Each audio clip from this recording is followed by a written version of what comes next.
Mythics, how are you all? Sorry I'm a little bit late. I got other stuff going on in my life, haven't I? My name is Ken Boyter, this is Edra Tales, and this is Grockle Snook. Although he looks a bit drunk. You alright, mate? Do you want to sit up a bit? There we go. How is everybody? It's another week has rolled by. It's 6:30-ish PM on a UK balmy evening. It's pretty hot here. And we are back for another session, part 3 of The Darkness Over Arkham by Jonathan Green, who is, of course, the mastermind, the maestro behind the gamebook series, Ace Gamebook series, where he has a number of titles on that series. So if you did want to purchase either this book, The Darkness Over Arkham, or any of Jonathan Green's other books, I don't know if they're all still in print, I think they all still are in print, then go to jonathangreenauthor.com or .co.uk. Good evening, Julian. Thank you for watching. I appreciate it. How are you, sir? Now, I'm just going to put, as I say, sorry I'm late. I've got other stuff to do. I'm just going to... Normally I put a little bit of background music, a bit of flavour to it. Has Grockle Snook fallen over? No. That is a wad of paper. And it's normally something along the Skyrim. The Skyrim era. That's the wrong word. The Skyrim theme. That sort of thing. Skyrim, World of Warcraft. And Lord of the Rings. Lord of the Rings would be good. I don't know if that's available on the YouTubes. Is that available on the YouTubes? But I do go to a particular... Oh, look. Oh, yeah, look. The Mines of Mora. Let's try that. Hello there, Jam. How are you, sir? Got your bell ready? Ooh, is that a bit loud? Oh, that's a lovely screenshot right there. It's all mystical. It's of Moria, presumably. Right, let me turn that down a bit. Yeah, it's all in darkness with a bit of... Yes, quite loud. Is that better? That's better. Good. Yeah, it's difficult for me to know how to judge that. So if it does get loud, and I've not listened to this soundtrack, so it could be horrendously loud in parts. I don't know, but you decide. That's the nature of the book. Look at me giving the old 70s medallion look. Let's put my shirt on properly. I might even do another one up. Getting, we don't want you getting too excited out there in the audience. There we go, that's better. This is a rather casual opening for this evening's session, isn't it? As quick as a quick change before the live stream. Maybe. It does sound dodgy, doesn't it, if you've changed. Weak off, but nearly go. Oh, okay. I had different images of what a wee cough it actually is there, Jam, but I think you're using the word wee as in small. Travelling down for the fest tomorrow, so just taking it easy. Fantastic. So, yeah, it's all gearing up to to Saturday's Fighting Fantasy Fest number 5. Here's a couple of questions then. Has anyone gone to all of them? I went on the second... I don't know if I missed one, but I'm pretty sure I went the 2nd, 3rd and 4th. A week off. I had some weird, had some weird thing last week. Yeah, maybe see a doctor about that. Yeah, we're heading down tomorrow as well. So you guys are both going to be staying over. Scottish for 7 days. Yeah, 7 days away from work. No, 4 was my first. Oh, really? Okay. And did you volunteer or did you not volunteer? I've got images of you coming up to me in the UK Games Expo this year, so that's my latest memories of you at a games convention or a convention like that. but I'm pretty sure you came up to say hello to me at number 4. Because you might have... Did I even interview you? Because I might have been doing my live stream. Yes, we met at Fighting Fantasy. Oh, that was it. Yeah, that was it. Because we went out for dinner. Didn't we? We went out for dinner and we had some drinks. Yeah, there you go. It's all coming back to me. And so, Jam, so you guys stay over. The thing is, it does sound like it's a good laugh to stay over on the Friday and go to the quiz. But I live so close to London, you know, I'm 25 miles north of London. It seems ridiculous for me to go pay for a hotel. You know, if I had really loads of cash, I probably would do that, but I can't really justify it. If you were volunteering, yes, and it looks like I'm taking your place this weekend. Oh, okay. Yeah, I'm not sure Jonathan was too happy with me for not volunteering. Not volunteering. It is good fun. You are on your feet a lot, though, Julian. You've probably been told this. It is good fun, but and you do get to see things. It's not like you don't. I think for me, I kind of quite like being the microphone gimp for Ian Livingstone and Steve Jackson. So I was kind of doing a lot of that when they were doing the talks. So that's quite fun. I can't go to... Bureau, because... J16. So running Death Trap Dungeon in the Premier Inn on Friday from 8 p.m. Oh, okay. That's interesting. So what, are you live streaming it in the Premier Inn? Hello, Lee Rin. Good evening to you, sir. Once more, apologies for not being able to make it this year. Yeah, Lee Rin, honestly, mate, you have no need to apologise. You live far, far away. It's more to do with, you know, we'd be surprised if you made it rather than you don't make it. But of course, we will miss you, absolutely. Jams, but I'd rather mingle with the others. What, than the volunteers? Come on, Jam. Come on. I know you're joking. You may stream or just run it. Oh, okay, yeah, fair enough. Yeah, just for a little evening entertainment.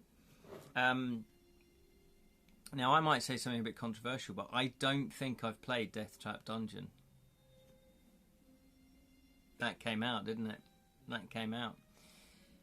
I have not any memories of it. Yeah, I don't have any memories of it. I remember the cover, so I may have had the book at some point, or my mate had it, because there was about 3 or 4 of us that had them. And I, for the life of me, can't really think... Is that the one? Okay, so is this the one? No, this isn't the one. This is Trial of Champions I'm thinking of. One of them I do remember where you kind of are forced into like an arena, or you have to go through a dungeon. This is why I'm getting confused with them. Trial of Champions is the follow-up one. Right, so that's why they're linked. Yeah, it's like you're kind of fighting for glory and money, I think. I can't really remember, to be honest. That's Trial of Championship. Oh, okay. So in my mind, it's almost like, have I played Death Trap Dungeon? Because I recognise the cover. The cover is so iconic with that big blob of a monster. It's brilliant. So I was just thinking, have I played it? And I played it, I thought, I'm sure it's something to do with going in a dungeon and fighting things, and you're kind of forced in there, and it's a trial. But if that's the sequel, that's fine. I took a minor tour through the maze. There we go. Make a note, ladies and gentlemen, of the pun count. Martha, I know, can't make it tonight. She is... What is she doing? Anyway, it doesn't matter. As in, I don't know if she wants me to tell you what she's doing, so I won't. She just privately messaged me. You're just stringing me along. We could just do puns all night. It's up to you.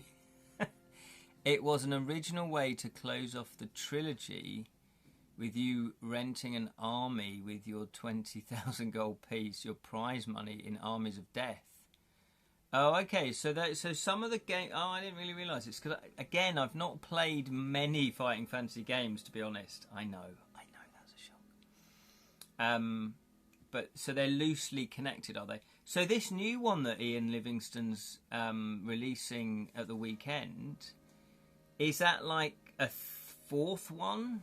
Because it's got Death Trap Dungeon in the title, or am I? I didn't really want to know too much about it, but as I've got some experts in the audience, or was that a joke from Lee Rin?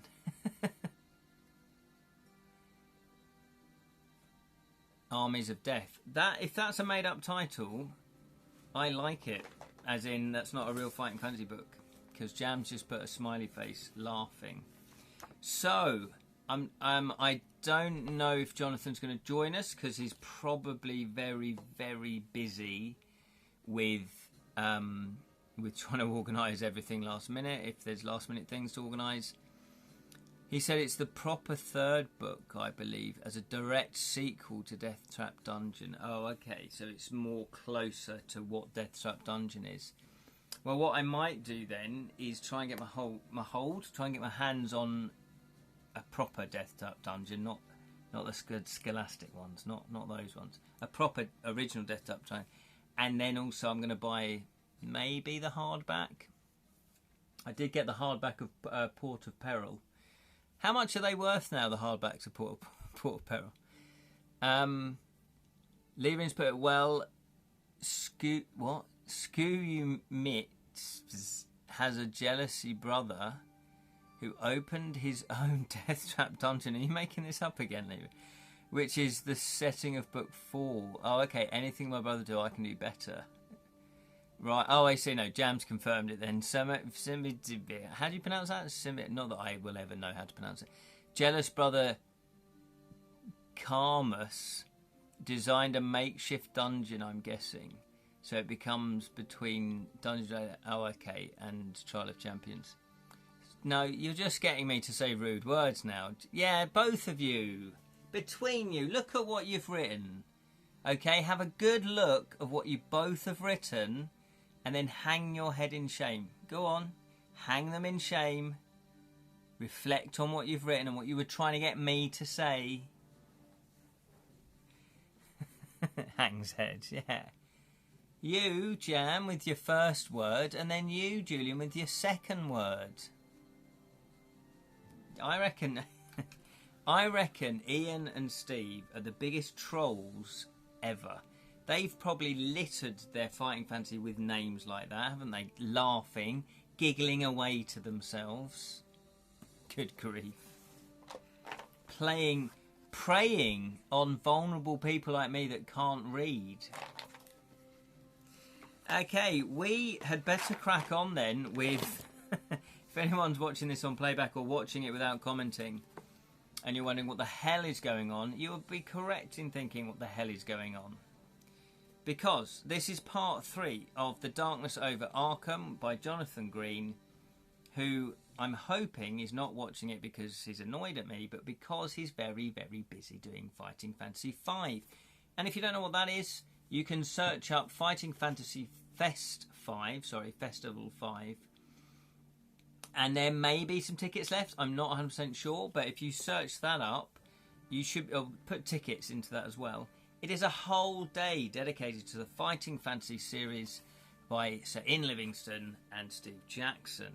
And there's lots of guest speakers. I think even Gary Chalk is going to be there this time. There's the guy that drew Forest of Doom. What's his name? Ian McKellen? No, not him. Ian McEwan? That sounds wrong. Ian McCraig, that's it. I always go. Now, he's been before. He was there, I think, on the second one. And he is a fantastic speaker. He's really entertaining, and he has worked in all sorts of fantastic films and projects. He's just a brilliant guy. He's really enthusiastic.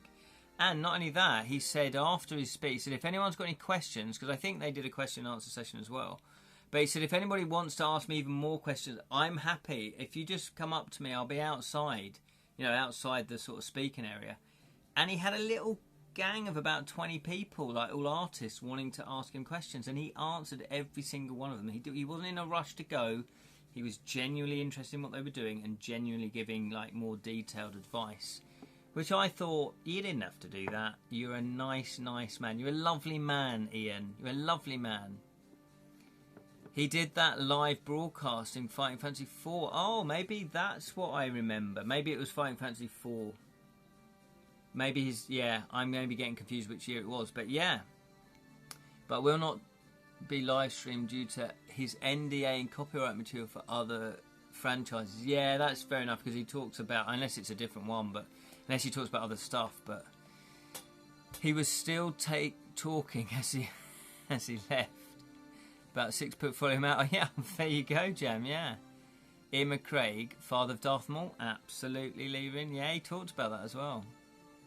Designer, yeah, there you go. So there are some legends there. So if you haven't got, this is anyone that's kind of watching and they've just stumbled into the room, check it out. If you like Fighting Fantasy, check out Fighting Fantasy Festival 5. Put tickets, search for that.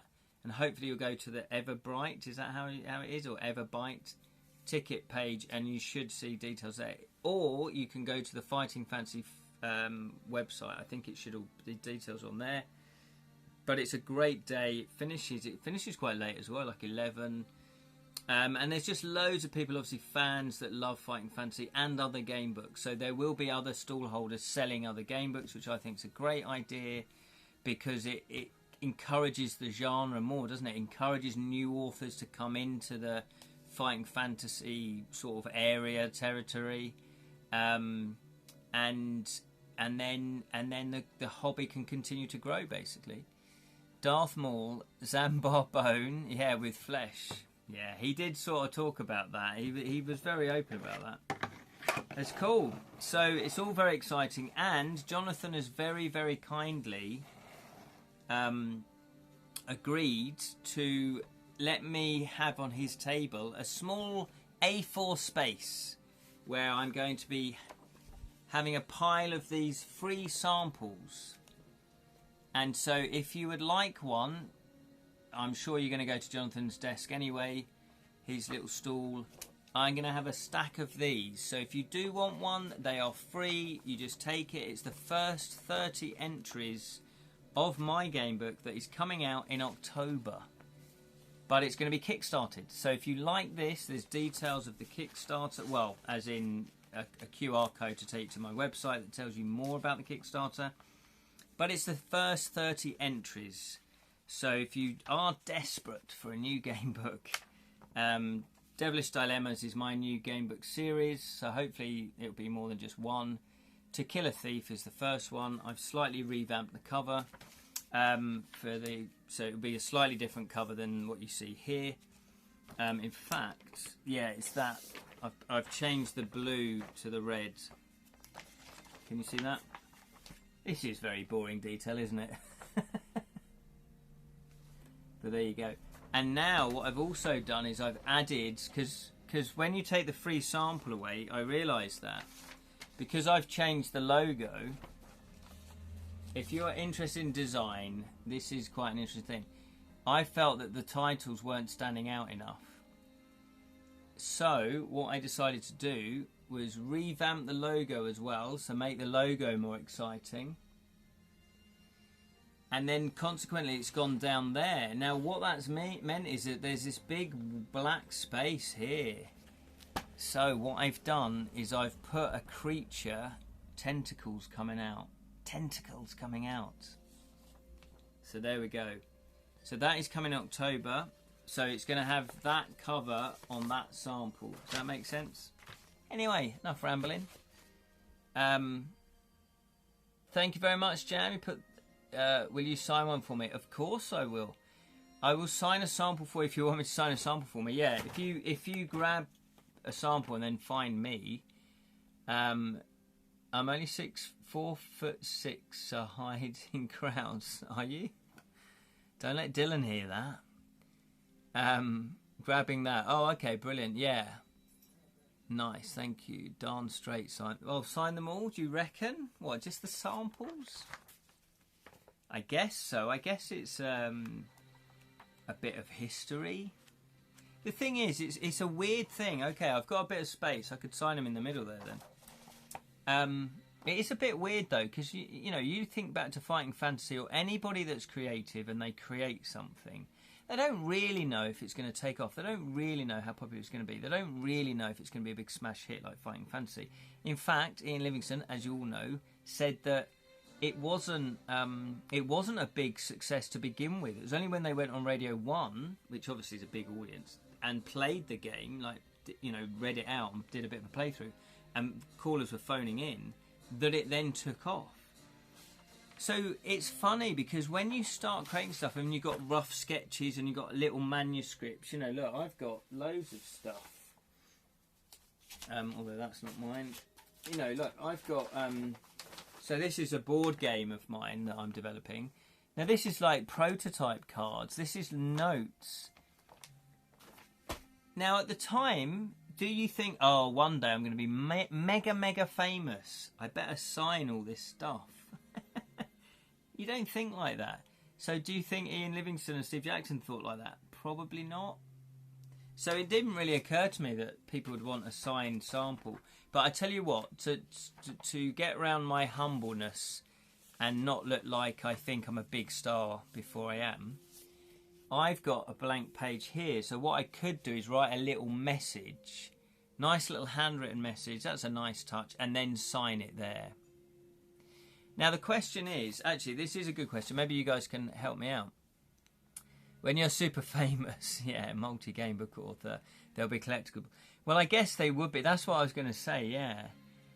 Would they be? Because weirdly enough, where did I put it? Oh, I've not got it on the shelf. I've put it in a box. Because I'm rearranging all my bookshelves and all my games. But I have got a proof copy of Interview with a Vampire.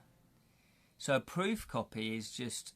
oh no, it's a sample I've got. So I used to work in a bookshop, and we would get sent samples from publishers just to say, look, this is coming out. Do you want to have have a look at it, have a read of it? So it's the full novel, I think. This one's pretty thick. But it's got a really low grade cover, and it clearly says this is a sample copy or whatever. Now I wonder how much that's worth. Could be worth something, I guess, if you've got Interview with a Vampire fans.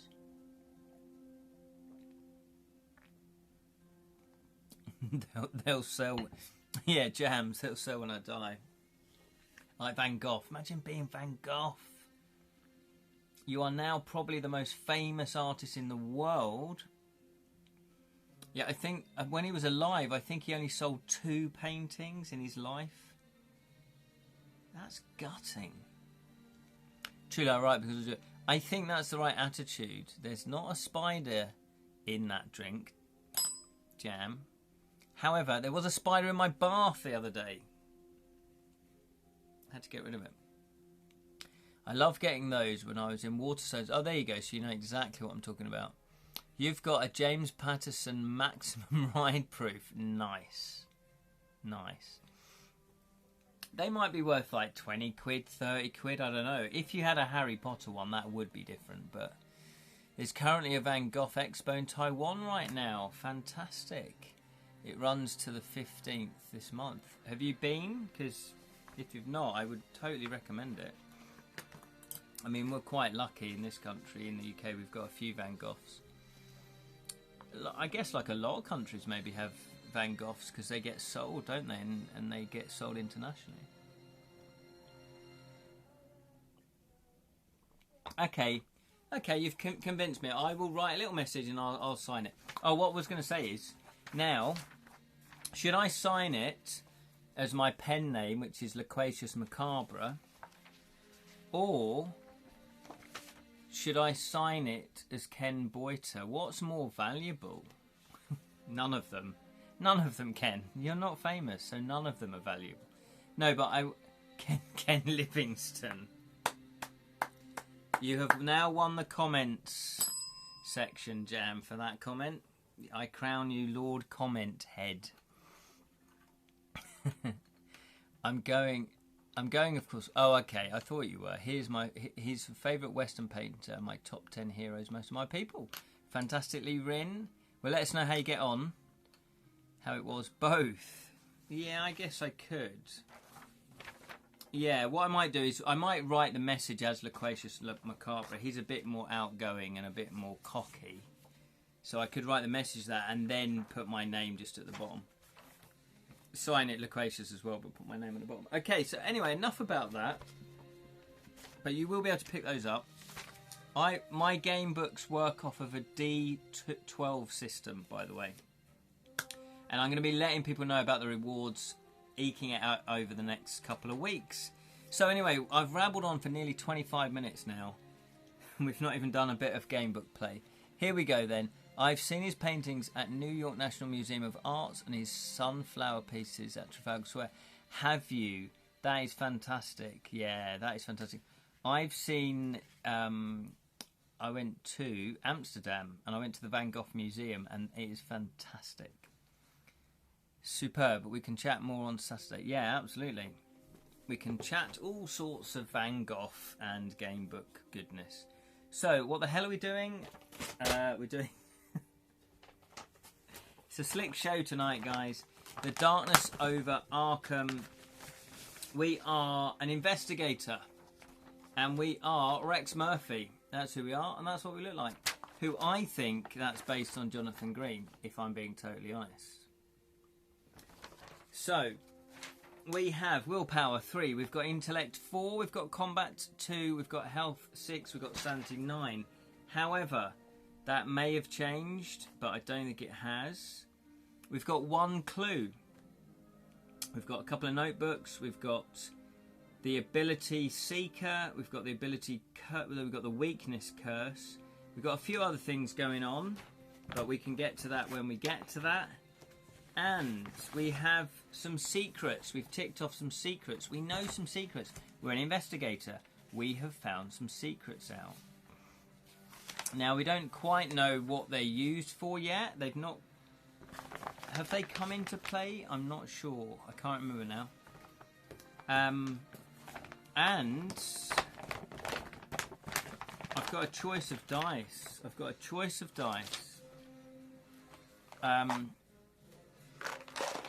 We were using these ones last time. Oh, there you go. Do you want the Elder dice, that symbol, as the custom one, or do you want the Elder dice, that symbol? The Elder sign, what's that? That's the Astral Elder sign. That's the Lovecraft sign. What would you like? Which one would you like? Steve has joined us. Hello, Steve. Thank you for joining. We normally have no clue. Absolutely. You're absolutely right.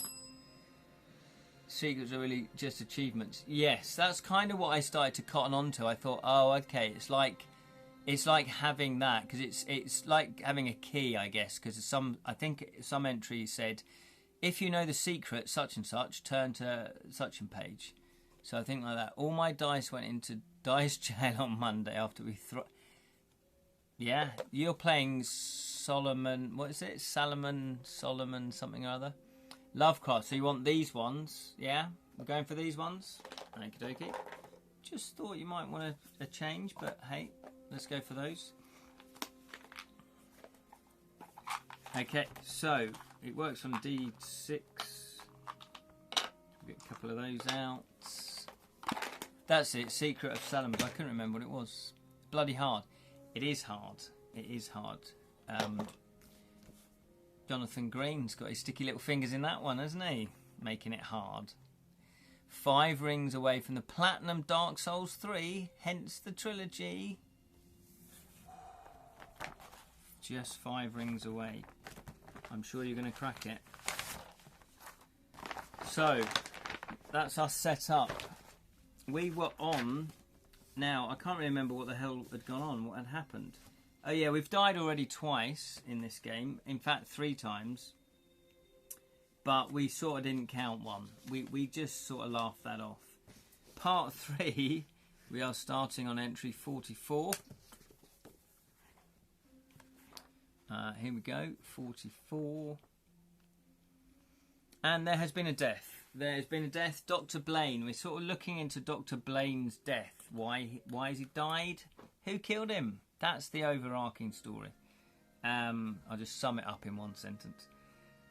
That's it. We're in this observatory. That's where we are. Celestial Observatory. And we've kind of looked at some maps. We've now looked at a globe. We made something click, if I remember, but we're not 100% sure what clicked. So basically, you've worked out the locations if we get stuck. Oh, you are a star. Yeah, I worked out a few. So French Hill and Abadam House. But we had troubles with that one. If you remember. We are now at the observatory. But have you worked out a few more? That's fantastic. Right, so 44. We're looking at a globe. The globe is clearly quite old, but is carefully preserved. You can't help giving it a spin within its cradle.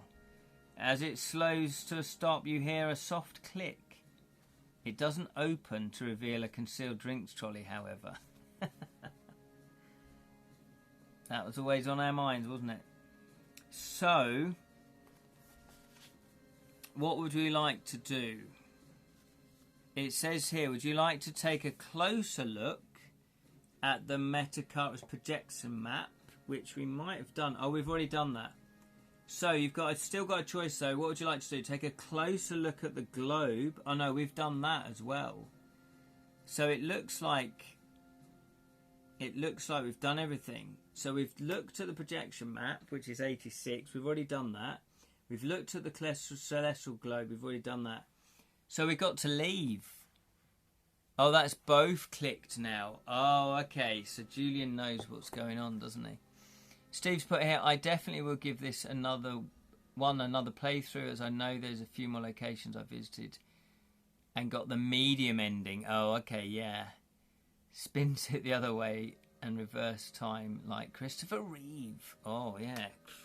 I was disappointed there was no drinks in it, though. Check map again. Cause 2 clicks. Yes, we've had 1 click. I didn't know if this was the same click, but it looks like we've got 2, which probably means we can leave. But when we leave, the door's been locked, probably. Just guessing in a rather cynical way. 151. Come on, this is the one. We're going to leave, and there's a new secret passageway that's opened to explore. Oh, I think I'm right. Your attention is suddenly grabbed by a sharp hum, and turning your head, you see 2 enormous insects. This is not good. Buzzing towards you, their glass-like iridescent wings a flickering blur. They're chitinous. You never want to read that in a sentence. You never want to hear it. Especially if followed by this word, their chitinous carapaces appear to have an oily sheen. This is a horrible sentence, Jonathan. We don't want to hear this. This is disgusting. Their chitinous carapaces appear to have an oily sheen in the cool yellow glow that suffuses this part of the house. They look like an amalgamation of the most terrifying elements of a scarab beetle and a tarantula hawk. Jonathan, what fresh hell have you unleashed on us? You instinctively start to back away from the hornets, as you consider your routes of escape and other options. So those clicks were obviously clicking to let this insect in. You've done this to yourself, all right? You have done this to yourself. What do you want to do, though? What do you want to do? Do you want to stand your ground and prepare to battle the monstrous insect? Sounds mad. Type battle. If you want to flee from Adamant House without a second thought, type flee. And not as in F-L-E-A, F-L-E-E, all right? We're going to leave. We're going to leave. Julian's feeling a bit fruity. He's going for the battle. I don't know why I said she there. The minions of the old ones are among us. This is all getting dark, isn't it? Swat them. They're only flies. Jam. That's it. It was a huge scarab hornet type oily beast. No one wants that in your face.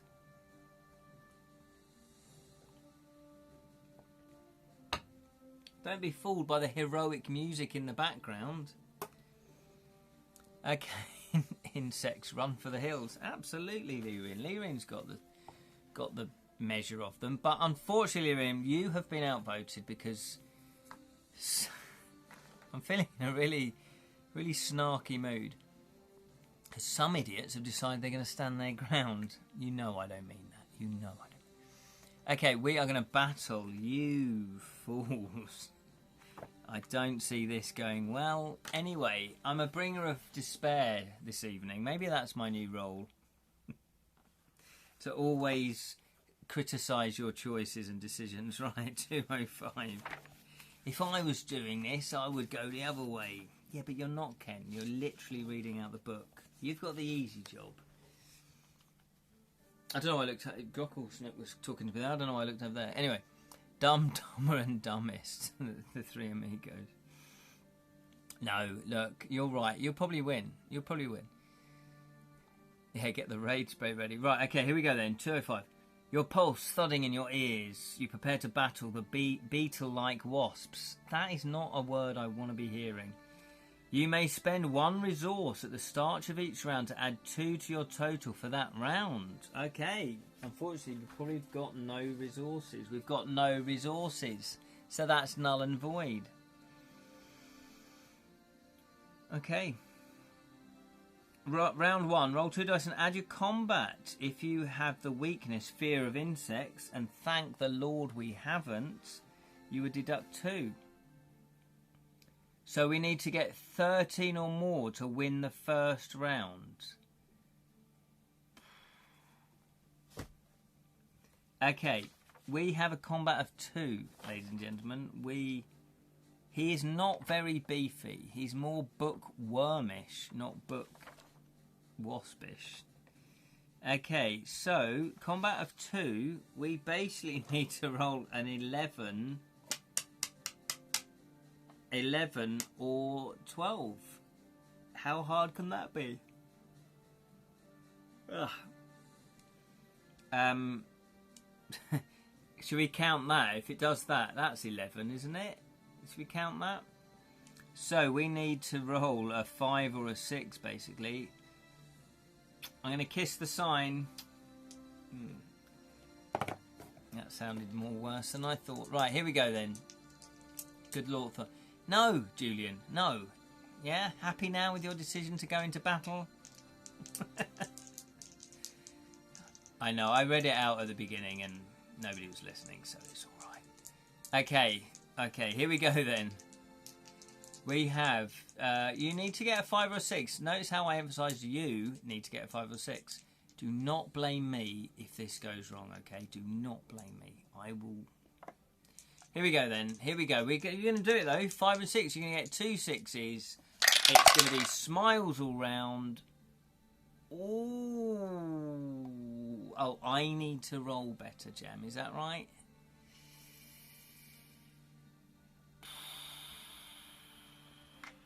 Right. What I feel we're going to do is cheating a little bit, but we rolled 1 6, so we got 9, 10, 11. So I think we're just going to roll this one. Let's, in my game book, yeah, I have fate. And you can spend a fate to re-roll, or something like that. I've got some sort of mechanism like that. I can't remember what it is. An experience point. A little bit like talisman, let's be honest. Yeah, 9. Thank you, Julian. So, let's pretend we've got that in this. Yeah, look! It's a... It's another 3. So, there's no escaping that. We've rolled twice, 3. Yeah. Thank you for the clarification there, Julian. I knew I could count on you. So, we have 9. That... It is the same score as last time. I thought maybe by rolling another 3, it might have changed the score. Right. Fate has decided. There's no getting around fate this time. She's fickle. She is fickle. We've just invented Sally's law. If my rolling kills us, we automatically win. Is that right? Is that right? Okay, so we lose 1 health. All right, that's not too bad. That's not too bad. We lose 1 health. We've only got 1 health. No, we haven't. We've got more. We've got 6, so that's not brilliant, but we've now got 5. We're down to 5 health. Let's see what fresh punishment we're going to get if we lose round 2. If you won the first round, add 2. Well, we didn't. If your total was 14 or more, you win the second round. Oh! So it's just 14 now we have to get. So in other words, we have to get a perfect 12. Jonathan, I know you're not here, but you might be watching this on playback. Are you happy? Are you happy how you've now affected at least 7 people? We can do it though. Right, here we go. That's it. Oh, think of 6s. When I roll this, I want you to shout 6. 6. Not the third 6, because that will summon something else. So we want 12, or just say 12. It's probably easier just to shout 12, isn't it? Right, here we go. But 3 plus 3. I like your thinking, Julian. So, here we go. Come on. That is rubbish.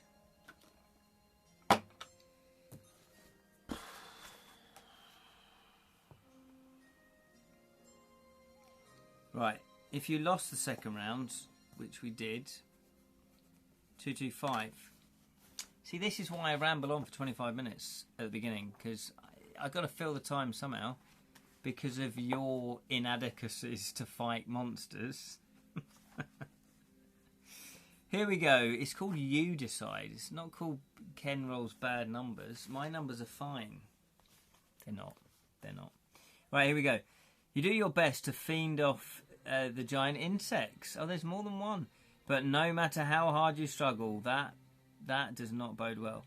They still manage to evade your guard and plunge their vicious stingers into your body again and again and again and again. He only put 2. I don't want to do Jonathan a disservice there. Each time it happens, it feels like you're being stabbed by someone wielding a railway spike that has been heated in a blacksmith forge and shoved up your rectum. No, he didn't put the last bit. Just the forge. He ended the sentence at forge. What Steve put? My Agnes Baker character sent those insects packing. I know. Again, Steve, I didn't pick which character they wanted to play. Just saying. Each time it happens, it feels like... Oh, yeah, we've done that bit. In the end, knowing that you cannot defeat them, you hang your head in shame and say, why? Why, God? You give up trying to harm them and stumble through the house, searching for a way out. But the insects are having none of it. Their poison is already coursing through your body, and every step you take, isn't that a song? Simply sends it through your bloodstream with even greater rapidity. At the front door, and a means of escape comes within your sight. But your vision blurs, your chest constricts, and gasping for breath, you collapse onto the hallway carpet. Your vision greys to black, and somewhere the edge of hearing, as if coming from very far off, you can make out the hesitant droning of insects. The end. Well, you, Jonathan, and your big stingy things. Oh, it was by Sting. Yeah, exactly. I reckon that's why he put it in. He's a devious monkey, isn't he?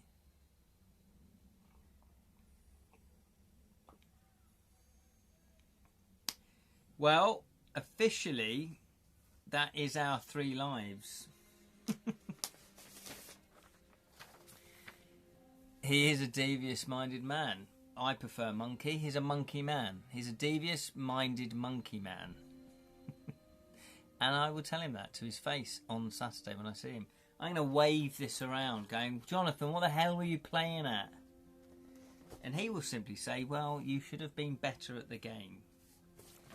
And I tend to agree with him. Okay, so what would people like to do? Okay. Do you want to carry on and just throw caution to the wind to our 3 life rule? We need another pic of him looking like our dad.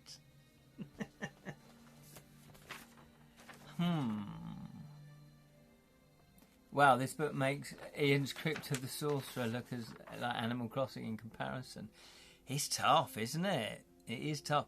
Recently, I've been playing Shadowgate, and Dungeon/Castle, and multiple insta-deaths is giving me Fighting Fantasy vibes. Yeah. See, the thing is, we don't ultimately know, and it might be worth talking to Jonathan about it, actually, what the brief was, because this isn't one of his own ace game books. He's been commissioned to do this. So, how did they go to him and say, yeah, we really like the Fighting Fantasy, we like the brutal deaths, we like the insta-deaths. Can you weight it towards that? Let's start over. Go to entry 2. Julian, are you a madman? Are you a madman? Do you do that? I tend to just go back 1 or 2. I've always done that, Just read it. Just read it? Oh, okay. Just read it. That's trouble with English. That could be just read it, as in you just read chapter 2, entry 2, or you'll just give me a command. Just read it. Entry 2 is funny. Oh, I see. I've just cottoned on. Entry 2. Oh, I see. Okay, do people want just an out-of-context entry read out to them? Would you like that? No.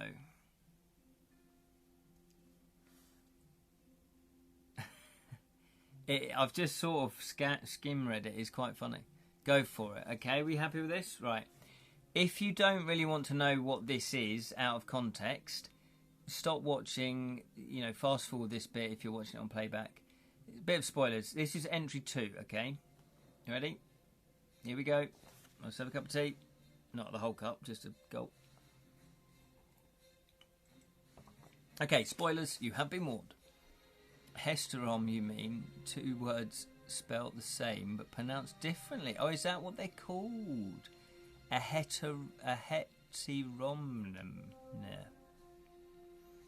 Oh, hello. Welcome, Gluvix. Apparently, the best views, not just substandard, but the best views are on that link there that I can't see because it's in purple. My advice, though, to anyone that's seeing that link is don't click it. I don't like banning people, so I'm not going to ban people. I don't even know you can ban someone. But you are welcome to watch, even if you're a bot. Okay, so this is out of context. Entry 2. If somehow you stumble to this one, it says here, oh dear. It looks like you've visited somewhere you shouldn't have. And you should be careful when it comes to entering unknown places in the town of Arkham, Massachusetts.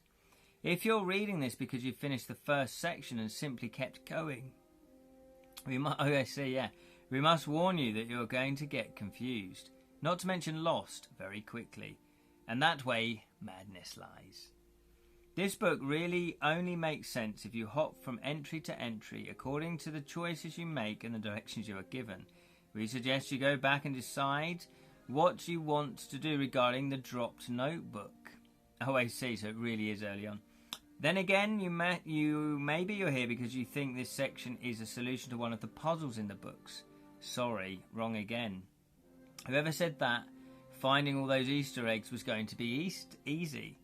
But award yourself a secret anyway. Take the secret lost in Arkham.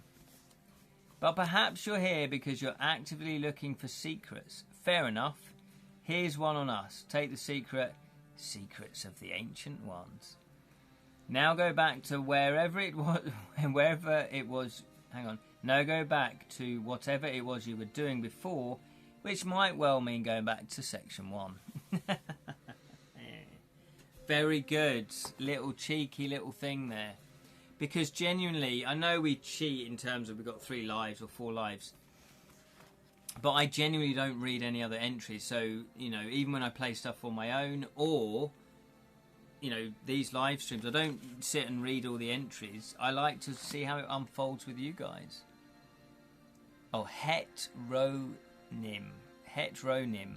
It's a heteronym. Heteronym. Sounds like a Manchester nightclub.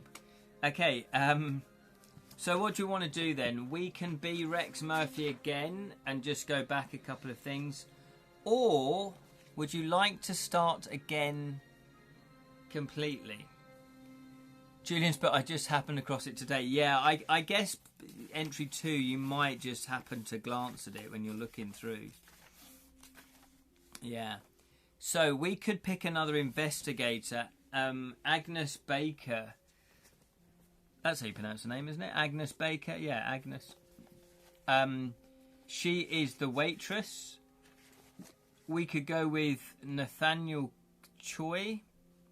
Or Choi, if that's how you pronounce it. The boxer. He's got combat 5, just letting you know.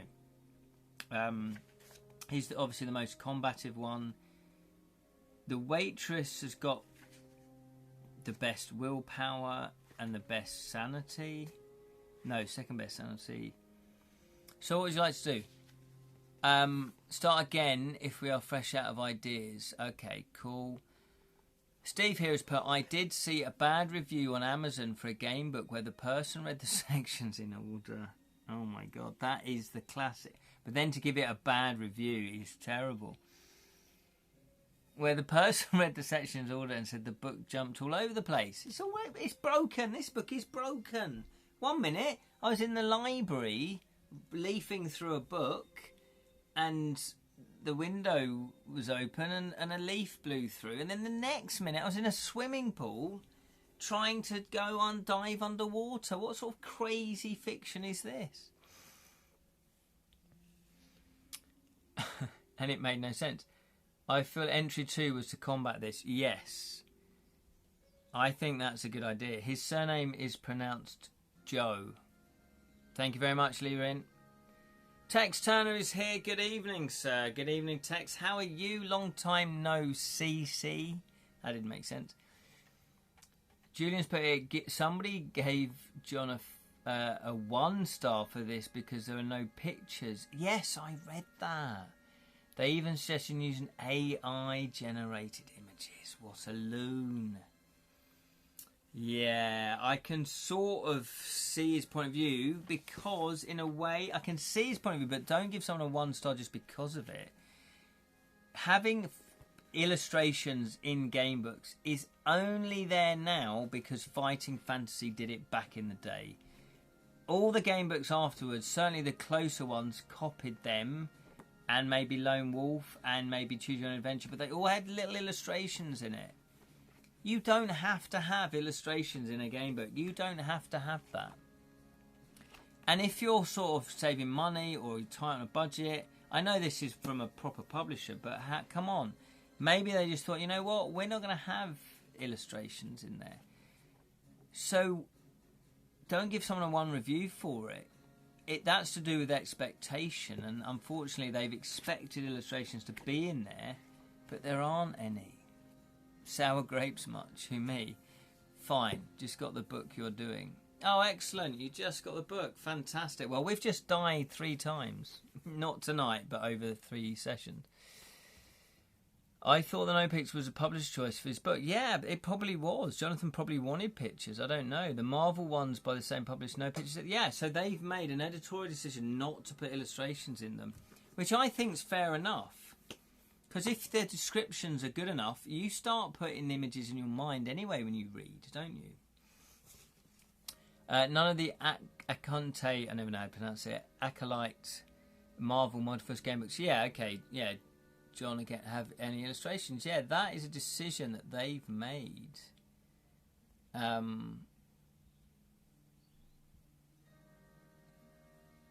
Yeah, I recall that either someone had never read a game book or they were just taking the pee. Yeah, I think if you've never read a game book before, you probably wouldn't be bothered if there aren't any illustrations because you've got nothing to compare it to. If you are new to game books, the mistake you could make is just to start reading it thinking they're chapter numbers. However, most game books have a little introduction, and if you miss that, then you're an idiot. Because it tells you stuff like that. Anyway. It's easy for us to cast stones onto white glass kitchens, as the phrase says. Exactly, you don't get images in novels, you use your imagination. Yeah, kids today, kids. Cthulhu works much better without pictures, the horror of the imagination. Yeah, that is a very good point as well, because Cthulhu, as all of us probably know, it is to do with the mind and sanity, and you're not meant to see them or see the realm, or, you know, it's that kind of, it's more terrifying in your mind. So yeah, that from a thematic point of view can make sense. Just to plug my game book again, Devilish Dilemmas.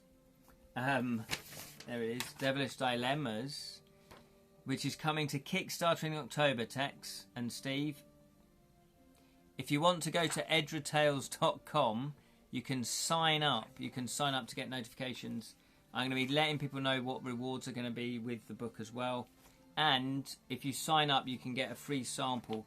Or if you are going to Fighting Fantasy Festival 5 this Saturday, I will have some to give away to kind people. Steve, but I would definitely grab a sample at 5. Oh, okay, so you're going. Fantastic. Well, we will see you there. If obviously I may not recognise some people, so just come up and tell me who you are. And if I look at you blankly, still then say live streams, and I'll go, yeah, cool. Cool, we'll get it on Kickstarter. Oh, thank you very much, Tex. That's appreciative of you. Yeah, because you definitely, I'm pretty sure, you backed the Story Spark cards, didn't you? I'm pretty sure you backed the Story Spark cards. I might be wrong, because we did get quite a few backers, but I'm pretty sure you did. Anyway, let's focus. You're not recognising me. I'm a shape changer. Yeah, you'll come up to me in the morning and go, hi, it's Jam. And then in the evening, it'd be like, I'm Jam. I'm like, no, you're not. No, you're... Okay, so I had the same chat with another bunch of Twitch. Yeah. So I don't know. I think also you guys, you know that I've got a YouTube channel called The Bottled Imp. I'm not sure if you know that. That's how you know me initially. But yeah, when that was at its height, if you like, and I would go to UK Games Convention, I had people come up to me that just said, oh, Ken, and I'd go, I don't know who you are. And they go, The Bottled Imp. And I go, oh, yeah, cool. No, I'm The Bottled Imp. You're not The Bottled Imp. And then they would just, we'd chat about it. And they go, I like your channel. So it's really nice. It's really nice when that happens. One person put, oh, you're shorter than I thought you were going to be. I blanked them. I just blanked them after that. No, I didn't. And here's another bizarre thing. Oh, no, this one isn't as bizarre, but I was in my local shop, my local supermarket, and the sales assistant went, The Bottled Imp. And I went, yeah, how do you know about that? He goes, yeah, no, I watch it. I love board games. I watch it. So I was like, oh, that's cool. So my local randomness, I thought, okay, that's a little level of fame. The next thing that happened to me last summer, I was in the wilderness. I was in Perthshire on holiday, and I was in the middle of nowhere, literally in the Highlands, not called the Highlands, but in the wilderness, because we're staying in this small little place. And I'm in a deer sanctuary, and we're looking at the deers, and I go, I'm just going to go and get a cup of tea. And I went off to get a cup of tea in the cafe, and I'm waiting for my cup of tea, and then someone says, I know you. And I thought, uh-oh, is this my seedy, dark past catching up with me?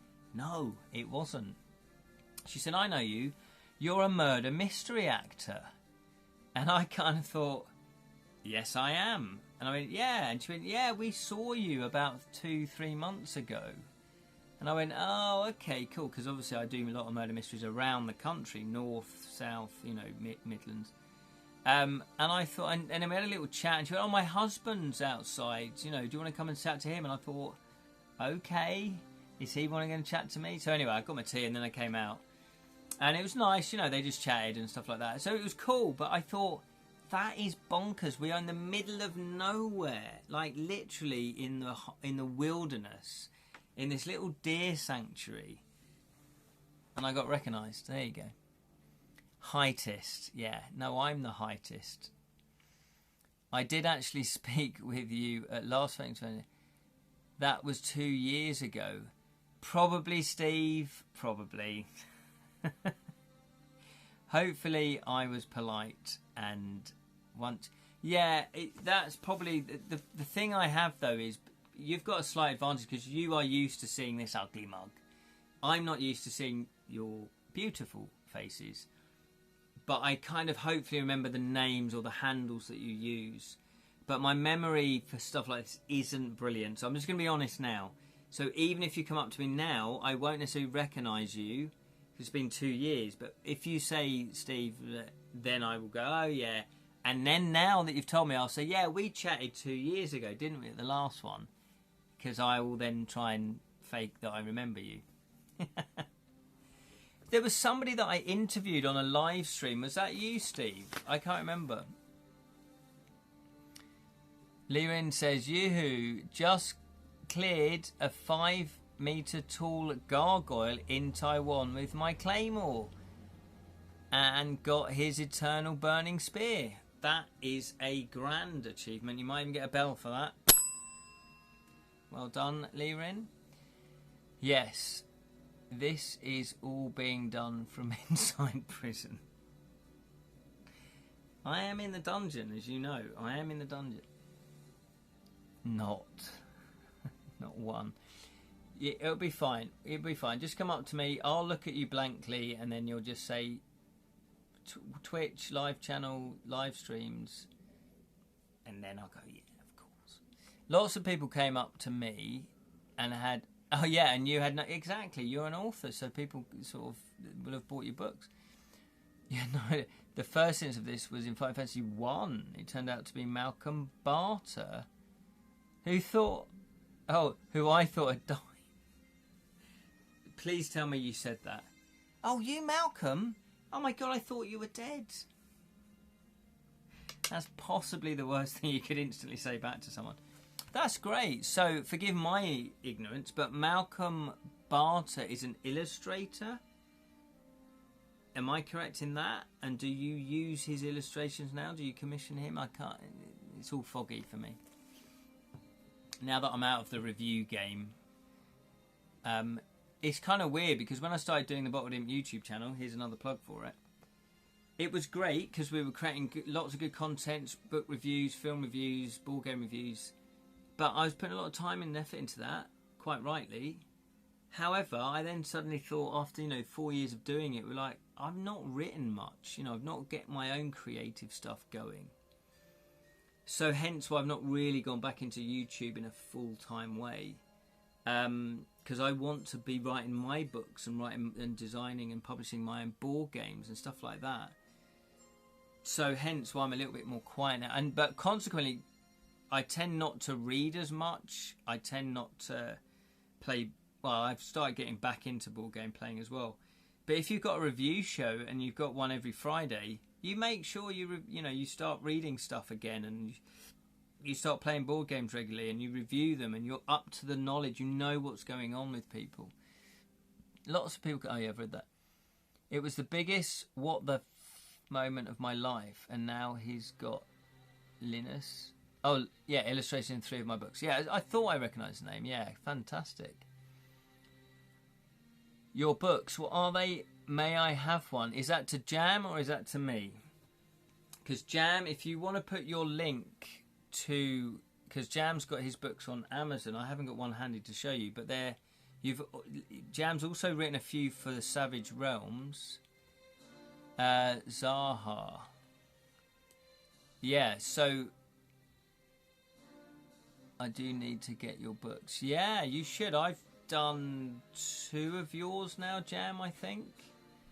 I think I've done 2, maybe 3. Have I done 2 or just 1? I can't remember now. I've done so many of these now. But yeah, put your link, Jam, to your books. My only other book, I've got another book, but my actual novel, this is the first sort of novel that I've had published, called Of Magic and Monkeys, and that's my pen name there, Loquacious Macabre. And this is just an out-and-out novel. This is just a fantasy novel, basically. about some iron flying monkeys and an inkpot monkey called Kin. Hello, Sally. Good to see you. Oh, there you go. Tex, you have some Savage Rums. Yeah, so you may have a Jam.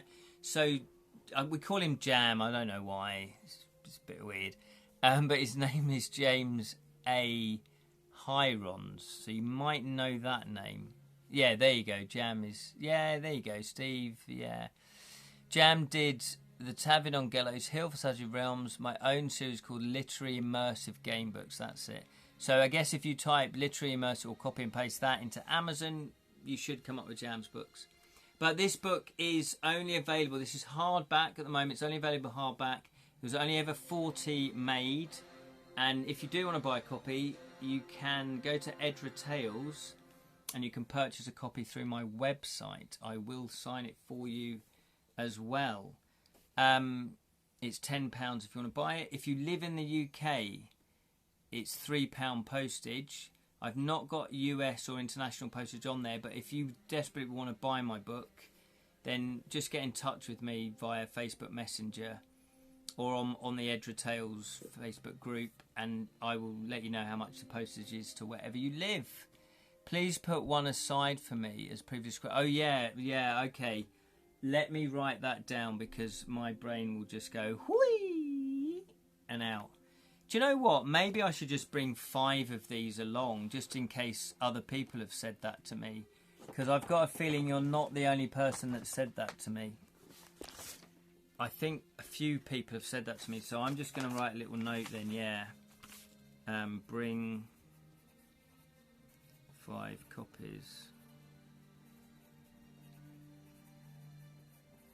Yeah, monkeys. Okay. Well, there you go. That's very kind of you, Julian. I had forgotten about that. So, thank you for reminding me. And while we're here, if people don't know, I have a game published, co-designed with Kedrick Winks and myself. There I am. There's Kedrick.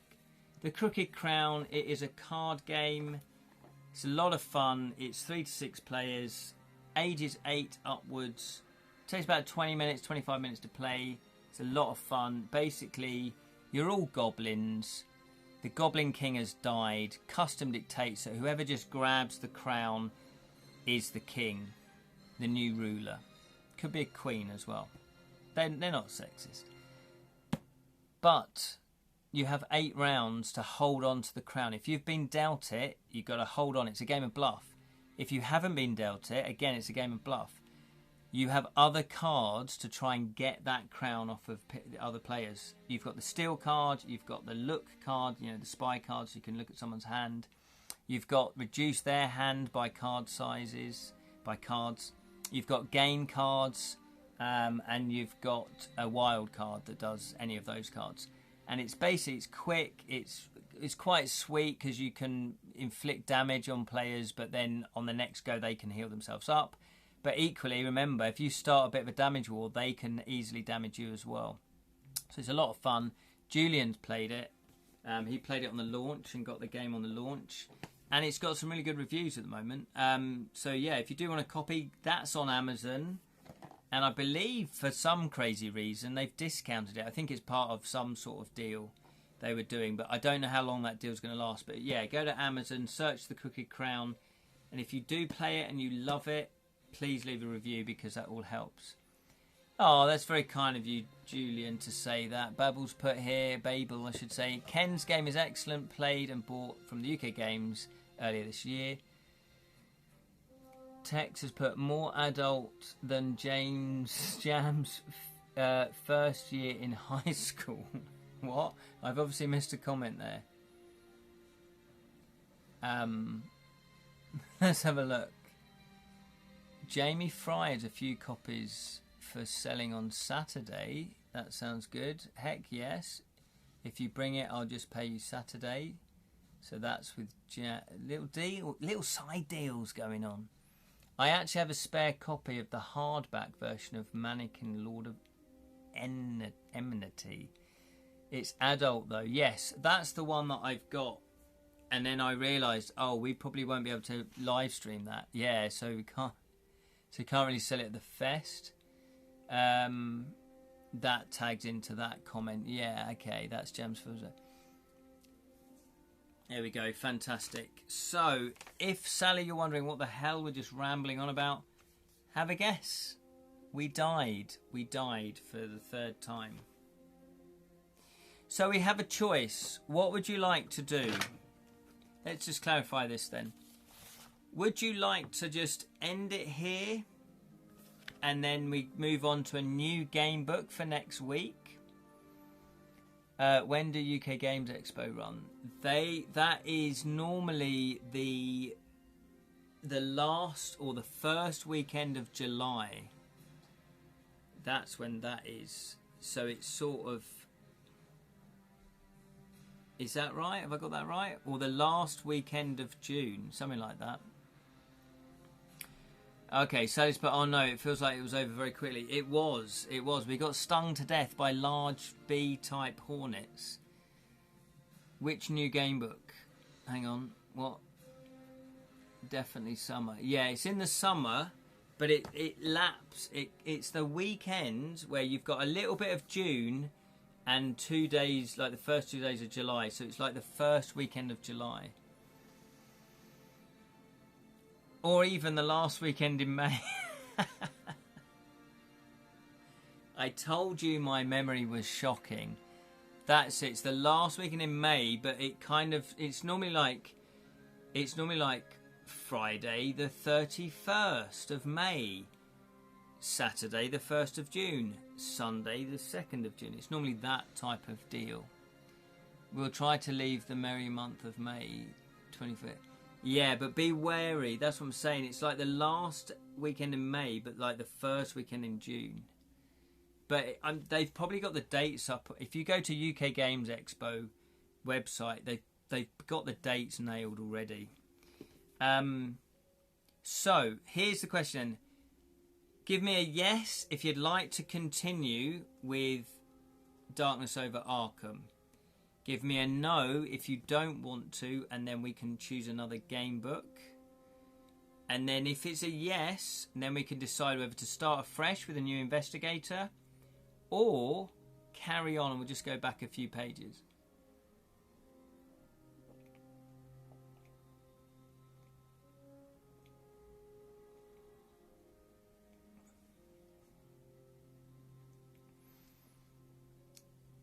It was Friday the 31st to Sunday the 2nd of June this year. Yeah, that's what I'm saying. So it's odd, isn't it? Sometimes a little bit of May creeps in. Okay, so Tex wants to carry on.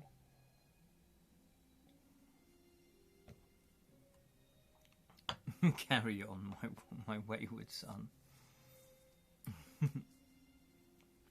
Okay, so we're going to carry on. Yeah, it's only 3 sessions we've done this. Normally a game book lasts 6 sessions. The boxer does have... Yeah, you're absolutely right, Tex.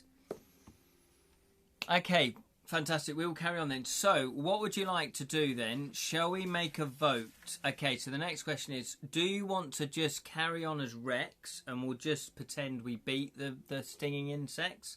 Type yes if you do. Type no if you don't want to.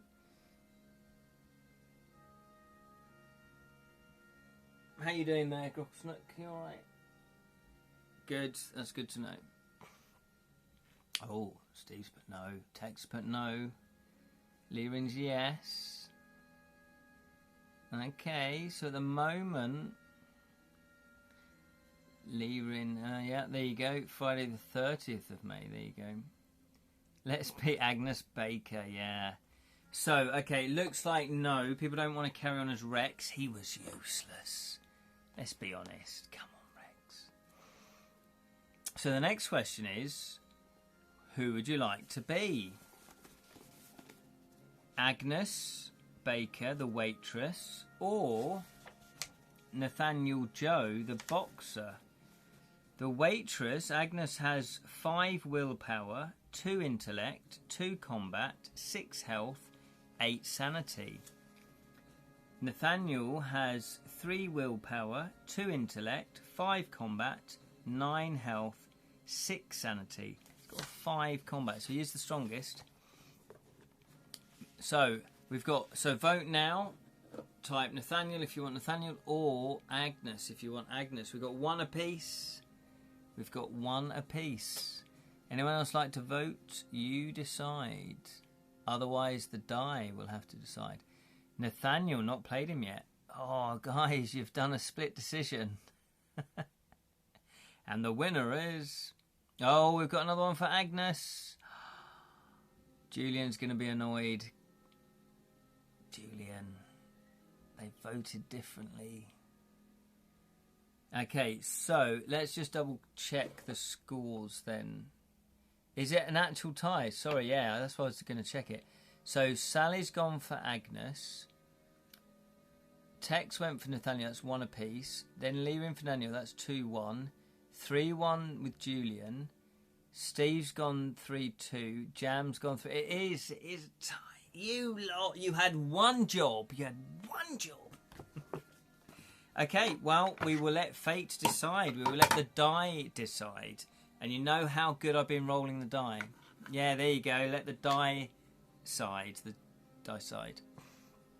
Here we go then. So, what should we do? 1, 2 and 3 is Agnes. 4, 5 and 6 is Nathaniel. Here we go. 1, 2 and 3 is Agnes. 4, 5 and 6 is Nathaniel. Let's see. Let's come out fighting. It's a 5. It is a 5. It is a 5. So, sorry all you Agnes fans. But we are coming out fighting with Nathaniel. Joe. So, as I say, willpower 3, intellect 2, combat 5, health 9, sanity 6. So, on the unless we die in the literally in the next 10 minutes, for next week I'll print off a sheet again for you guys, so it's easier for me to read and easier for you to see. Yeah, ding ding. Round 1. Here we go. We have a starting item. We've got a hidden weapon. Once per adventure, you may add +3 to your combat. So that's the whole adventure. It's a one-off. It's a one-shot deal. Doesn't say what the hidden weapon is, though. It's probably his fists. He's a boxer. His major ability is boxer, as it says. He's a boxer. If you roll a 6 while using your combat, add 1 to your total score. 6 is a little bit rare at the moment. If you're rolling more than 1 die, you add 1 6 to each 6 you roll. Fantastic. We've got other abilities. Guardian, fighter, tough.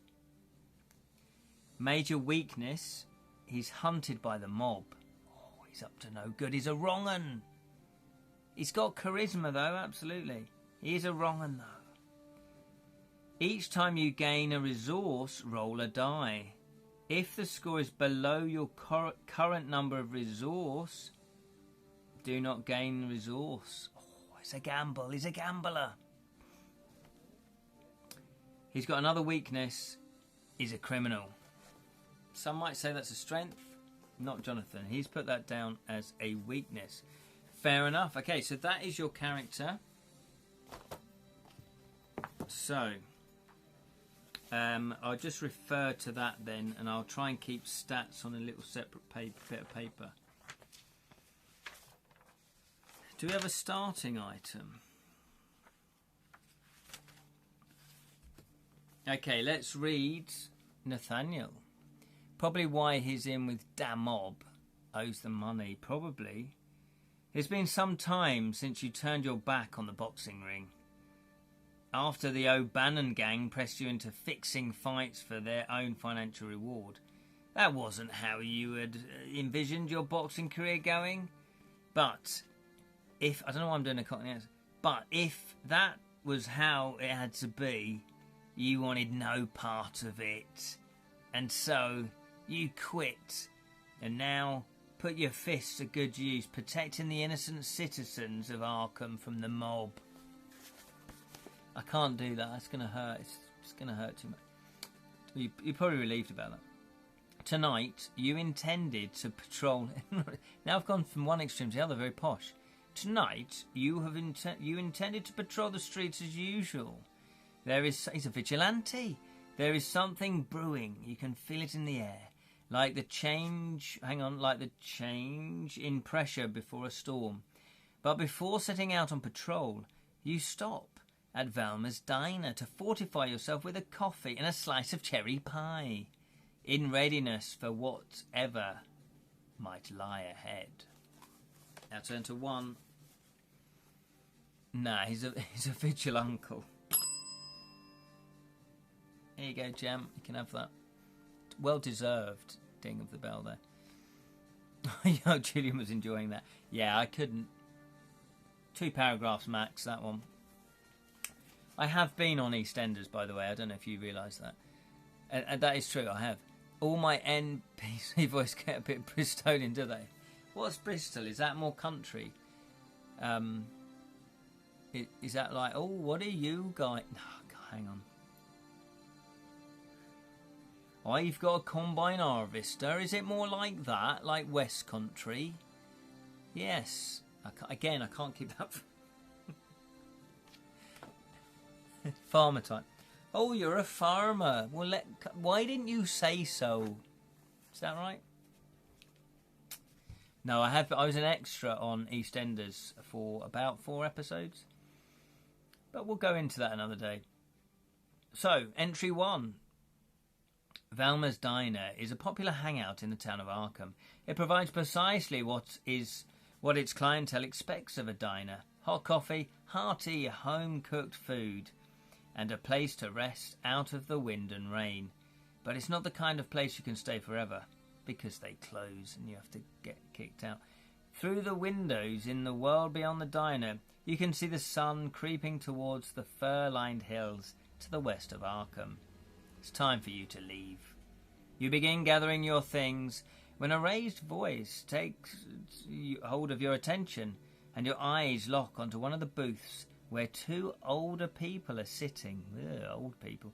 One is a grey-bearded man, while the other is a thin, spiky woman.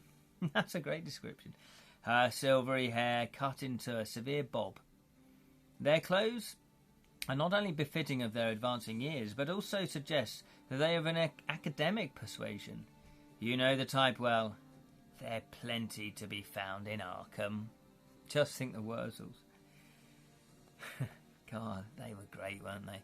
This time we're absolutely giving the book to the right scholar. That would be good advice, wouldn't it, Levin? As if aware that their heated exchange has drawn your gaze, the woman gives you a caustic stare before lowering her voice and resuming her intent discussion with the man. You may not be able to hear what she is saying, but from her body language, the way she leaned forwards, her shoulders hunched, one index finger stabbing at the air, it is clear that she's unhappy about something. The man, on the other hand, has assumed an aloof attitude towards the exchange and seems to say barely anything in response to the woman's tirade. Between them are 2 empty mugs and a plate smeared with grease. Didn't order that. The uncleared crockery is attracting flies and always seems to manage to sneak into the diner through the open doors and windows. However, their presence seems unusual at this time of year. One scuttles about the table, no doubt dining on the scattered sugar crystals that dust the melaminium surface. As you watch, you become... I know what that is, but I pronounce it. As you watch, you become hypnotised by its unpredictable, jittering dance. He's high on sugar. He's got a sugar rush. And are startled when the woman slams her hand down on top of it in a moment of impassioned anger. Come on, that's not fair play. You just killed a fly for no reason whatsoever. Don't like her. The man mutters something back at her, although that's quick reactions. You can swat a fly. She pulls her hand back and in the blink of an eye puts her fingers to her lips, as if passing something to her mouth. Hang on, I remember this from last time. That's not normal behaviour. The action happens so quickly you wonder if it was all in your imagination. But when you glance back at the table, the fly is gone. Okay, so remember that. That sounds like Jonathan's up to his little sneaky foreshadowing tricks there, isn't he? You feel a strange twist in your stomach. You have been exposed to unexplainable strange behaviour before, and it never ends well. No matter how peculiar the town of Arkham is, it is still your home, and you feel compelled to protect it no matter what. But did you really witness an old woman eating a fly? I don't know why she ate a fly. Perhaps she'll die. Perhaps she'll... Thank you. Could have done with the last attempt. I know, she's got attitude. She's got chewed. She probably would have... Yeah, exactly. She would have eaten the hornets. Your ruminations on what you did or did not see are a matter of fleeting seconds as the woman abruptly stands. Clearly, whatever the old man has said has drawn things to a conclusion. She storms out the diner, mere moments later, having deposited a crumpled dollar bill on the table. That's because there is still paper money, not the plastic rubbish we've got, but still keep cash alive. Don't get rid of it. Hang on. Where was it? The man follows. That was a bit of a long rant just to do halfway through a sentence. But you do not get the impression that the woman would have waited for him. It is only after a couple have left, and the diner door has swung shut behind the man that you notice a notebook lying on the floor next to the booth where the pair were sitting. It is nothing like the notepads used who wait tables at the diner to the customers' orders, so you can only assume one of the academics must have dropped it. Without drawing attention to yourself, you approach and lick their plates clean. No, with your tongue. You approach the table and crouching down, you pick up Dr. Blaine's notebook. We're going to write that down in our inventory. Flicking through it, you see pages are filled with handwritten notes in a language you don't understand. You're not clever enough to understand. No, not that. I can't. I've just been insulting my audience tonight. You love it. You love it. Right, okay, so, gonna write that. Dr. Blaine's notebook. Now, is Jonathan doing a little sneaky one, or is Dr. Blaine an Arkham character already? Because isn't it like Blaine, David Blaine, he's a magician, he disappears. I don't know, maybe I'm reading something into it. What would you like to do, though? What would you like to do? Would you like to take a moment to study the jotter more carefully, type study, or do you want to leave the diner in pursuit of the academics and return the notebook to its rightful owner, type leave? What would you like to do? Jam, you're a madman. You're a mad woman as well. Surely you're meant to return it. Although, are they up to something? Do we need to keep hold of it? Tex has put it, funny enough, there is a character called Blaine in iZombie. Is that a thing? iZombie? What's iZombie, Tex? I've got an impression you're American. Is that right, Tex? Do I actually know you? Have I just insulted you terribly there? I always think Tex is an American name. It's a great name. TV series. Oh, okay, I've not seen that. Is it modern? Is it for the young uns? Because that's not me. Okay, did I just turn that over again? I think I did. Right, I'm getting distracted. So, Jam wants to study. So does Sally. Julian, like a crazy fool, wants to study as well. That's 3. Leary wants to leave. Our intellect is only 2. That is a very good point. And Tex is blethering on about a TV series. And yes, he's saying he's American. I asked you the question, Tex. Oh, right. So now Steve wants to leave. Right. So, because it looked like study. Study still seems to have it. We're going to study. Okay. Let me just put new character. So, we are starting again. We are going from... You're studying the jotter. Oh, look, I've got all the entries written down, so I kind of know whether you've done this or not. But I won't spoil it for you. The jotter is filled with esoteric scribblings, executed in careful hand, but all as unintelligible as they are beautifully written. Some pages are covered in a picturesque script, but like nothing you've seen before, while others bear line after line of what looks like mirror writing, but which, when reversed, still makes no sense. And then there are the drawings. One appears to be that of a curious vessel shaped like a giant cider. No, it's Xidia. It's a plant, isn't it? And covered in more of the curious pictograms. Others appear to be unatopically illustrations, but of things composed of maldeformed claws, distended jaws, and too many eyes. Just basically a mess. Just looking at the crude images makes you feel uneasy, as if one of these hideous things is reaching out to lay a claw on you even now. You tell yourself you're being silly, but you glance over your shoulder anyway, just in case. Take 1 sanity and one clue. We've got a clue. We have a clue. Okay, where am I going to write this? Because I've not got a proper character sheet. I'm going to write it here. Okay. So we have -1 sanity. I almost said -1 sanitary there, which, yeah, it's probably the best way. You don't really want... Anyway, I'm going to stop talking. Oh, it's an inset, of course, a little inset. Then, Ron, okay, so now you've changed your mind, right. You dread to think what secrets the notebook contains. But, is my battery going to die? What's going on? No, we've got 25%, that's all good. You dread to think what secrets the notebook contains, but you still feel an overwhelming urge to find out more, if only because the strange behaviour exhibited by the arguing academics, and you will remain ignorant of the truth unless you can find someone to help you decode the symbols within. When you think of arcane symbols, there is only one place that springs to mind, and that is Walmart. There you go. It's one for the Americans, one for you there, Tex. We don't have Walmart over here.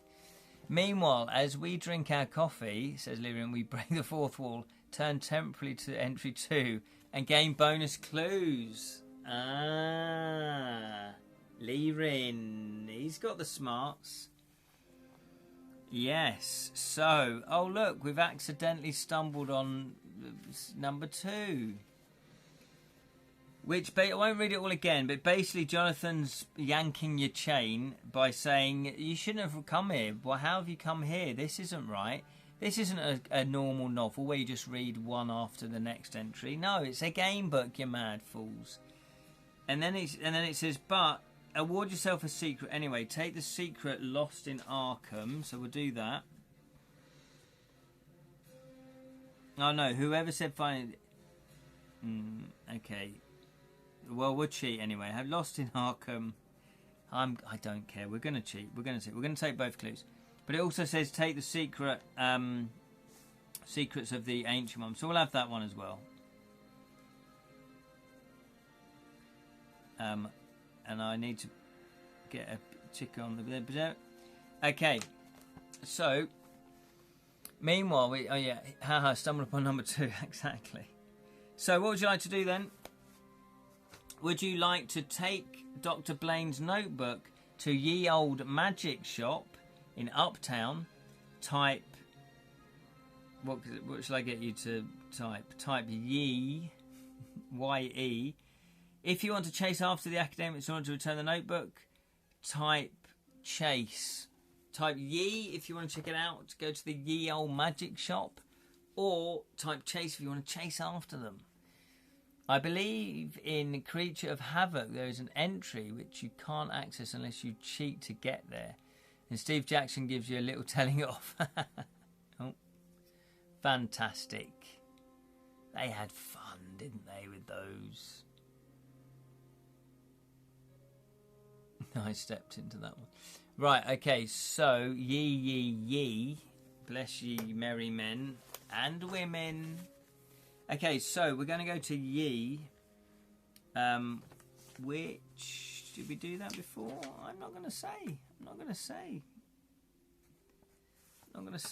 That's for me to know. Right, okay, here we go then. Here we go. So we'll do a couple more entries because I know we've just hit over the hour-and-a-half mark. Here we go. For all its decaying old-world charm and quaint window displays of horoscopes and tarot cards, ye old magic shop of Arkham hides its true nature in plain sight. It's actually a poundland. Most who find themselves walking past the store have no idea that it is a haven for those practices of hysteric arts.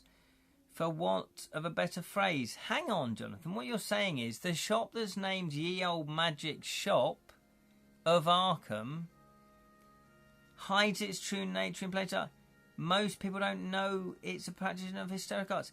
It says Ye Old Magic Shop on the top. That's what it says. What else would you think it was, Jonathan? He was probably high. He's probably high. He's probably high when he was writing this. Despite the late hour, Ye Old Magic Shop is still open. Of course it is. It's magic. What better place to hide? Yeah, a tree than in a forest. Absolutely, Lyric.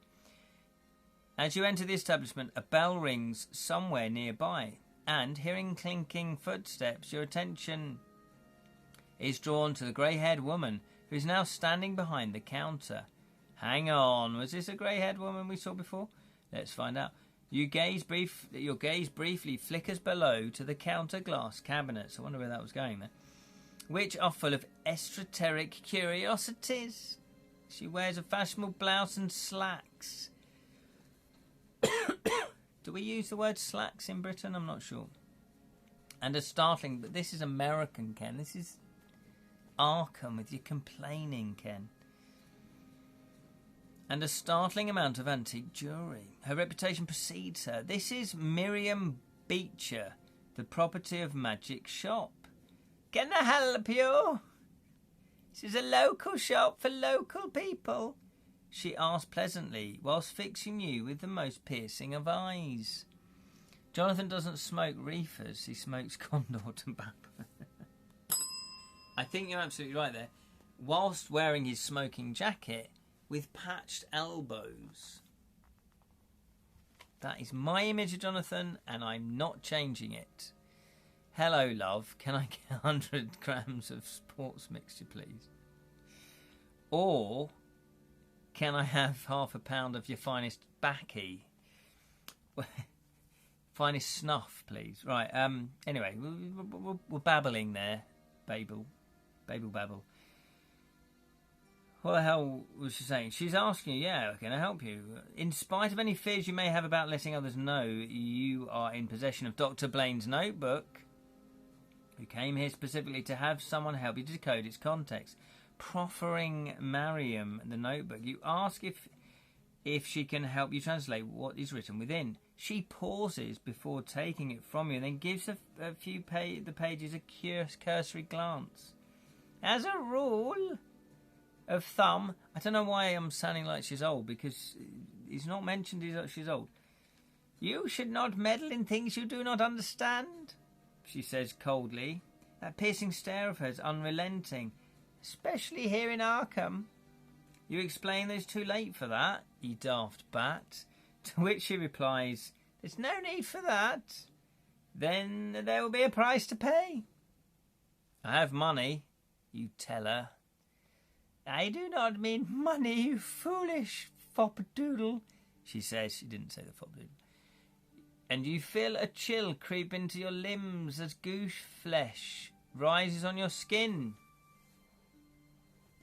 Right, I'm going to correct that, Jonathan. If you're watching this back, take note. Goose flesh is goose bumps. You're not American, Jonathan. What has got into you? I know, it's an American book. It's an American book, Ken. Why are you being so picky? As goose bumps rise on your skin. Do you still desire to discover the truth, no matter what it may cost you? Well, do you? Tubbs, lock the door. Oh no, Tubbs, lock the door. His next teacher, the jacket is obligatory. Absolutely. For those of you that don't know Jonathan Green, type Jonathan Green gamebook author into Google, click images, and you'll see what Jonathan Green looks like. And you'll see why we think he looks like a geography teacher. Although he wasn't geography that he taught. Sea of Thieves has a memorable tobacco called Trollbone. Nice. I might check it out sometime. Oh, is it? But it's the British spelling. Brilliant. That is the best of both worlds. So goose flesh isn't spelt that? Is that the one you mean that's got the British spelling even though it's an American word? Oh, I love that though. That's pissed everybody off. That has. It's annoyed the British because like goose flesh, what the hell are you talking about? It's goosebumps. And it's annoyed the Americans. They're like, goose flesh? Who spelt this incorrectly? If that's the word you mean. Okay, what would you like to do? Would you like, if you decide, so would you like to leave ye old magic shop before you find yourself writing a cheque your body can't cash? Oh, because there's a price to pay. Or are you prepared to pay to gain insight into the contents of the book? This might be worth doing it. Julian, too many J's. Julian has already said pay. Just pay the price. Don't know what it could be. It could be you lose all your hair.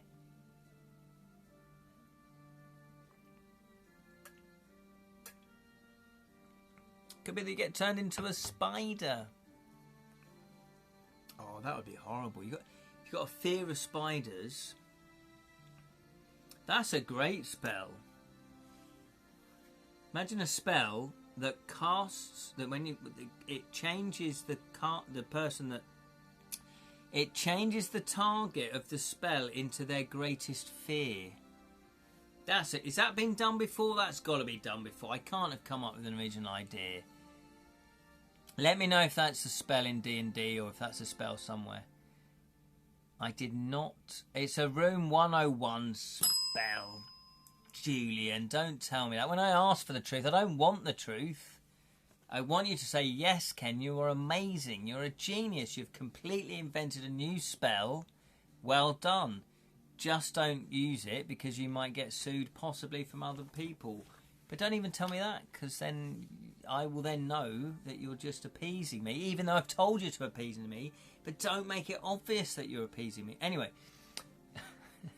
sanity is overrated. Anyway, yes, Ken, you're amazing. You're a genius. Thank you, Julian. I love the authentic etc. in that sentence as well.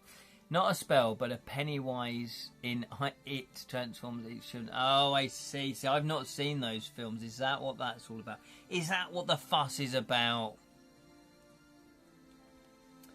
Right, so you all, by the looks of it, want to pay the price. You damn fools. Never tell a witch or some sort of magic user, yeah, let me pay the price. Not in money, no. Let me pay but not even ask what the price is. You lot are going insane. And you know what? I have no sympathy for you. I've been really cruel this evening. I quite like this new cruel. I'm channeling that my loquacious macabre storyteller personality. Right, okay, here we go. Amex, okay, yeah. No, nobody takes Amex. American Express, nobody takes that anywhere. Right, here we go. Oh, you lot. Right, if this, you're going to be turned into a toad. I've got a feeling. No matter what it costs you, this is a silly sentence. You must know what secret information is hidden within Dr. Blaine's jotter. Very well, follow me. This sounds dodgy, says the venerable Miriam Beecher. And she leads you to a back room draped with mouldering curtains. This is not good. The screen went dark. You see, already she's being cursed. You're being cursed. Okay, the drape is draped with mouldering curtains and threadbare, gauzy drapes that make you feel like you've just been transported into a down-at-heel fortune teller's tent.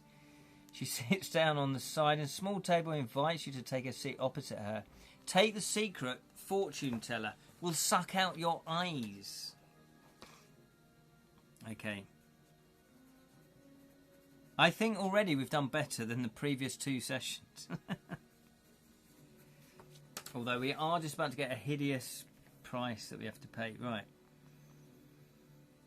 What I'm about to tell you, what I'm about to share with you will change you forever.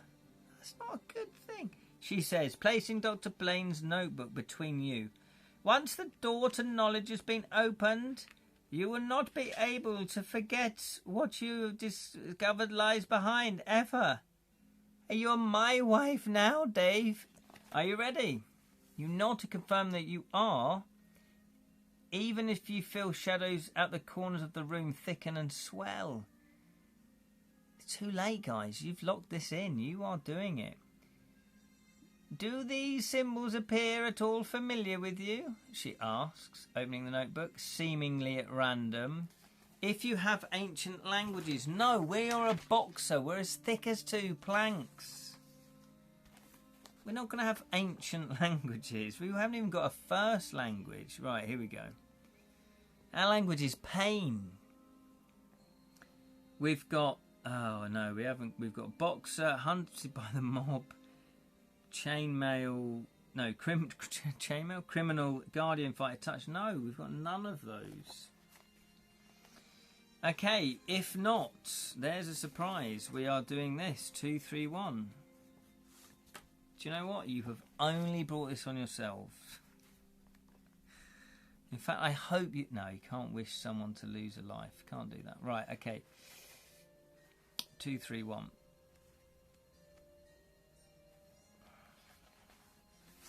And that is where we'll leave it tonight. Oh, yes, I did. Oh, no, you didn't. Oh, yes, I did, Grocklesnook. I'm leaving them, dangling them over the cliff. Body language, yes, exactly. Opening monologue from the Twilight Zone, exactly. Is that Twin Peaks reference? Is it? Now, again, you might be shocked. I've not seen Twin Peaks. What have you been doing with your life, Ken? I hear you say. He did it. I did do it. I did do it. I've left you dangling. The story about the ominous little boy in him was the scariest. Twilight Zone was fantastic. I remember watching the black and white ones as a kid, and it blew my mind. And it probably has a lot of explaining to do why I turned out the way I did. In fact, I might try and track them down and watch all of them, because I know I haven't watched all of them because there was loads made. And you know, back in the day, we didn't have streaming. We didn't have just play a TV program when you like. We had video recorders, but yeah. Thanks. I was reading along with the book in front of me. Well, there you go. Thank you, Tex. You're more than welcome. So you knew what the ad-libs were. Because they're very subtle. No one else would have guessed what I've added to the text or not. The Nick of Time was my favourite. Oh, let's see. Already that sounds great. Already you know Nick is a character. Nick is a person. Already you know that. Twilight Zone. So well done. But in Paper Mario, when you get cursed, you actually get a new power-up. Okay, picture a door. Oh, I see. Sorry, I didn't read that. Yeah, picture a door. Oh, the screen went dark. There you go. That's what he's... I see why you're mentioning the Twilight Zone. I like John Lithgow's Gremlin story, which they reprised in Third Rock from the Sun. Oh, I didn't know that. When his character takes a flight and screams, "There's something in the wing, something on the wing." There you go. Again, I didn't watch Third Rock from the Sun, but I knew it was very... You saw the spellings. Yeah, you saw how words should properly be spelt and heard me butcher them. I have to find the time to watch the Airplane Gremlin episode. Oh, okay, brilliant, with William Shatner. Grocklesnook's cousin, perhaps. Yeah, Grocklesnook is... he has got lots of cousins, that is true. Bye-bye, we'll probably continue with you next week. Thank you very much, Tex. I do appreciate that.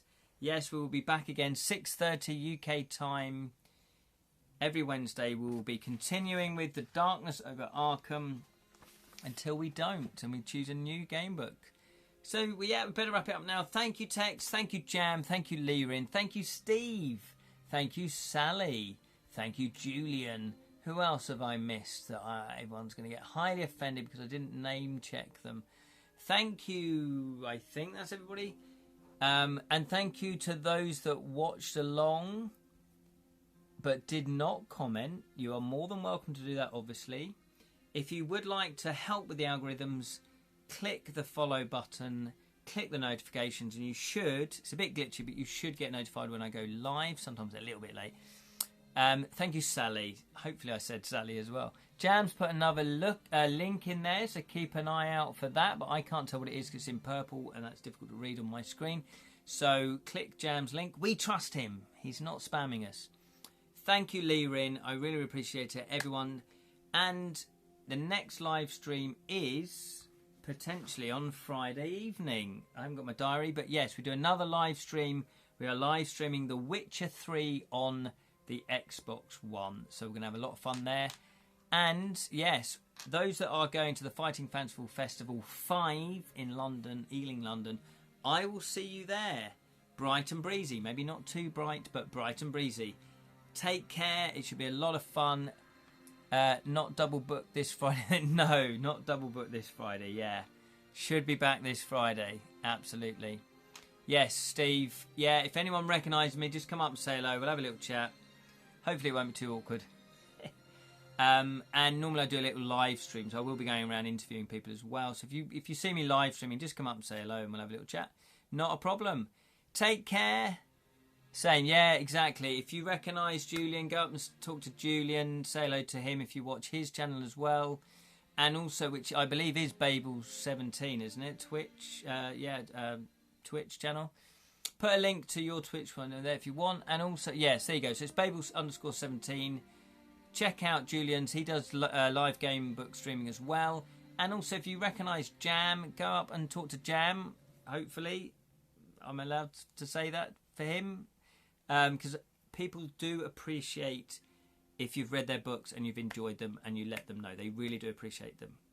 So, nice one, guys. Take care. I will see you all anon.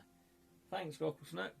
Until the next time, and may the magic of stories flow through you always. See you later.